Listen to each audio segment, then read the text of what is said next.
দক্ষিণ দিনাজপুর জেলা পুলিশের বড়সড় সাফল্য। গোপন সূত্রে খবর পেয়ে হিলি থানার ত্রিমোহিনী এলাকা থেকে এক বাংলাদেশি নাগরিক সহ ৩ জনকে গ্রেপ্তার করল পুলিশ। অভিযোগ, শ্যামকুমার সাহা নামে এক বাংলাদেশি নাগরিক অবৈধভাবে ভারতে প্রবেশ করে বসবাস করছিলেন। তাকে আশ্রয় দেওয়ার অভিযোগে অমৃত দাস নামে এক ভারতীয় নাগরিককে গ্রেপ্তার করা হয়েছে। এছাড়া ভুয়ো প্যান কার্ড, আধার কার্ড, ভারতীয় ব্যাংকের পাসবুক তৈরি করে দেওয়ার অভিযোগে কিসমত দাপট এলাকার বাসিন্দা অলোক পালকেও আটক করেছে পুলিশ। ডিএসপি হেডকোয়ার্টার বিক্রম প্রসাদ এক সাংবাদিক সম্মেলনে জানান, ধৃতদের আদালতে পেশ করা হবে। পুলিশের পক্ষ থেকে তদন্ত শুরু হয়েছে। একটা গোপন সূত্রের ভিত্তিতে আমরা খবর পাই যে একজন বাংলাদেশি নাগরিক, সে আমাদের হিলি এলাকার ত্রিমোহিনীর এলাকায় বেশ কিছুদিন ধরে অবৈধভাবে থাকছে এবং এখানকার বিভিন্ন রকম কার্যকলাপের সাথে সে যুক্ত।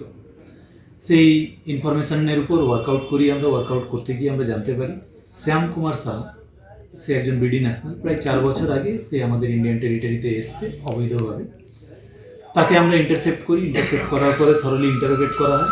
ইন্টারোগেশনে জানা যায় সে হিলি এলাকারই অমৃত দাস বলে একজন ব্যক্তি, তার বাড়িতেই শেল্টার নিয়েছে, তার ফিশ ফার্ম, সেখানে শেল্টার নিয়েছে এবং সেখানেই সে মাছের দেখাশোনার কাজে নিযুক্ত রয়েছে।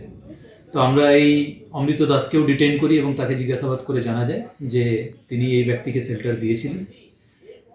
আরও ফার্দার ইন্টারোগেশনে আমরা যেটা জানতে পারি যে এই শ্যামকুমার সাহা এই অমৃত দাসের সহযোগিতায় তার আধার কার্ড এবং প্যান কার্ড তৈরি করেছেন ইন্ডিয়ান।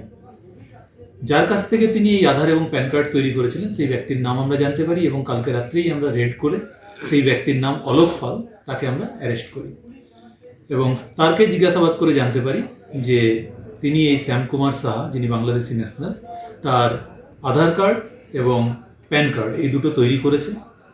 তার জন্য তিনি বেশ কিছু টাকা চার্জও করেছেন। এই মুহূর্ত পর্যন্ত আমরা এই 3 জনকে অ্যারেস্ট করেছি এবং আমাদের ফার্দার যে প্রসিডিউর সেটা চলছে। আজকে কোর্টে তোলা হচ্ছে 3 জনকে? আজকে এই 3 জনকে কোর্টে তোলা হচ্ছে। আমরা 7 দিনের পুলিশ রিমান্ডের প্রেয়ার দিয়ে পাঠাচ্ছি। এই সঙ্গে কি আরো বড় চক্র রয়েছে মনে করছে? এখনো পর্যন্ত আমরা যেটা পেয়েছি যে এই ধরনের বেশ কিছু র্যাকেট ওখানে চলছে, তবে এই র্যাকেটের সাথে যুক্ত প্রত্যেকটা লেয়ারের প্রত্যেকটা অভিযুক্তকে আমরা ধরতে পেরেছি। আরও যদি কেউ যুক্ত থাকে তাহলে তাকেও আমাদের ধরার চেষ্টা। অলোক পাল কি কাজ করেন? যেটা জানা গেছে, অলোক পাল প্রাথমিকভাবে একজন ইন্ডিয়ান ব্যাংকের, আমাদের এখানে যে বালুরঘাটের বাস স্ট্যান্ডে ইন্ডিয়ান ব্যাংকের যে ব্রাঞ্চ আছে সেই ব্রাঞ্চের একজন ক্যাজুয়াল ওয়ার্কার হিসাবে কাজ করেন। তো সেখানে তিনি বিভিন্ন রকমের ডকুমেন্টস ভেরিফিকেশন বা ডকুমেন্টস তৈরি এই ধরনের কাজগুলো করেন। বাকি আরও তার ডিটেলস আমরা ডিউরিং পিসি পিরিয়ডে জানতে পারবো। কি কি উদ্ধার হয়েছে এখনো পর্যন্ত? এখনো পর্যন্ত আমাদের সার্চ প্রসিডিওর চলছে, তো কমপ্লিট হলে আমরা আপনাদেরকে জানাবো। কি কি ধারা তোলা হচ্ছে? আপাতত আমাদের যেটা ফরেনার্স অ্যাক্টের যে কেস এবং ফরজারির যে কেসগুলো, সেই ধারাগুলোতেই এই কেসটা রুজু করে। যাকে ধরা হয়েছে সে কি এখানকার ডকুমেন্টস তৈরি করে ফেলেছে? তার কাছ থেকে আমরা যেটা পেয়েছি সেটা ইন্ডিয়ান প্যান কার্ড এবং ইন্ডিয়ান আধার কার্ড পেয়েছি। স্যার, বৈধভাবে ঢুকছে না অবৈধভাবে ঢুকছে? প্রাথমিক জিজ্ঞাসাবাদে তিনি স্বীকার করেছেন তিনি অবৈধভাবেই ভারতে প্রবেশ করেছেন।